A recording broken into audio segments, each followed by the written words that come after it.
বিগত ৩.৫ বছর ধরে অনুরাগের ছোঁয়ার দীপার চরিত্রে বাংলা টেলিভিশনের দর্শকের মন তিনি জয় করেছেন। কথা হচ্ছে বাংলা টেলিভিশনের জনপ্রিয় অভিনেত্রী স্বস্তিকা ঘোষের। প্রসঙ্গত উল্লেখ্য, কয়েক মাস আগেই এই ধারাবাহিকে সফর শেষ হয়েছে। আর এবার দীপার থেকে সম্পূর্ণ অন্য রূপে ছোট পর্দা দর্শকের কাছে ধরা দেবেন অভিনেত্রী স্বস্তিকা। মূলত আগেই জানা ছিল এবার তিনি কামব্যাক করছেন স্টার জলসা নয়, জি বাংলার হাত ধরে। তবে সেই ধারাবাহিকের শুটিং কবে সেই নিয়ে স্পষ্ট করে কিছু জানাননি। তবে এবার সম্প্রতি সে বিষয়ে খোলসা করলেন। মূলত এই যে নতুন ধারাবাহিক অন্নপূর্ণার লক্ষ্মীরা, তাকে সেখানেই তিনি ফিরছেন এমনটা শোনা গিয়েছিল।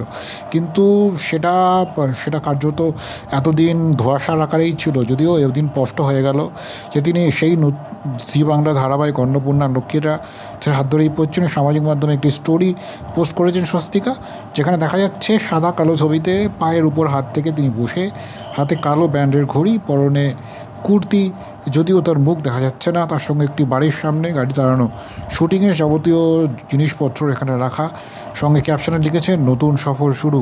স্বস্তিকাকে এদিন সংবাদ মাধ্যমের তরফে যোগাযোগ করা হলে তিনি জানিয়েছেন অন্নপূর্ণার লক্ষ্মীরা ধারাবাহিকের কাজ শুরু হলো। এই বিষয়ে অভিনেত্রী জানিয়েছেন প্রোমো শুটিং শুরু হলো, কিছুদিনের মধ্যে প্রোমো লঞ্চ করবে। ধারাবাহিকের নাম পূর্ব ঘোষণা মতো একই থাকবে কিনা জানতে চাইলে তিনি বলেন, এখনও পর্যন্ত যতদূর জানেন তিনি অন্নপূর্ণার লক্ষ্মীরা এই হবে। পরে কি হবে, বদল হতে পারে কিনা সেটা তো সে বিষয়ে তার কোনো ধারণা নেই।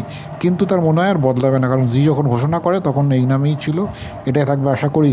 এতদিন তিনি একটা চরিত্রকে লালন করে ফুটিয়ে তুলেছেন ছোটো পর্দায়, সেই নাম রূপে পরিচিত হয়েছেন। এবার পালা নতুনে, সবটা মিলিয়ে অভিজ্ঞতা কেমন জানতে চাইলে সংবাদ মাধ্যমকে স্বস্তিকা জানিয়েছে নতুন সফর, নতুন চরিত্র, নতুন নাম, নতুন সহশিল্পীরা, সব কিছুই যেহেতু নতুন সেট আপ, তাই নার্ভাস আছি, কিন্তু ভালো লাগছে, খুবই ভালো লাগছে। আবার যে এত তাড়াতাড়ি কাজে ফিরতে পেরেছি সেটাই আমার কাছে অনেক বড় পাওনা। আমি আমার ১০০% দিয়ে চেষ্টা করব দর্শকদের মন জয় করবার, যেহেতু এত ভালো একটা চরিত্র নিয়ে আসছে। অন্নপূর্ণার লক্ষ্মীরা ধারাবাহিকটা এক লড়াকু মায়ের গল্প বলবে। অন্নপূর্ণার ৩ মেয়ে, সেই পুত্র সন্তানের জন্ম দিতে পারেনি বলে তার স্বামী তাকেও ৩ মেয়েকে ছেড়ে চলে যায়, একাই ভাতের হোটেল চালিয়ে মেয়েদের বড় করে তুলে দেয়। অন্নপূর্ণা সমাজের এত বাধা পেরিয়ে জীবনযুদ্ধে জয়ী সে। গল্পে অন্নপূর্ণার চরিত্রে দেখা যাবে অভিনেত্রী সোমা বন্দ্যোপাধ্যায়কে, তার এক মেয়ের চরিত্রেই থাকবেন স্বস্তিকা। অন্য এক মেয়ের চরিত্রে দেখা যেতে পারে ঈপ্সিতা মুখার্জিকে। গল্পে স্বস্তিকার বিপরীতে নায়ক হিসেবে থাকবেন সম্ভবত সৌম্যদীপ মুখার্জি। সৌম্যদীপ জি বাংলা জগৎটিতে মুখ্য চরিত্রে অভিনয় করে ব্যাপক জনপ্রিয়তা পেয়েছিলেন, আর এবার তিনি আবার নতুন রূপে কামব্যাক করছেন।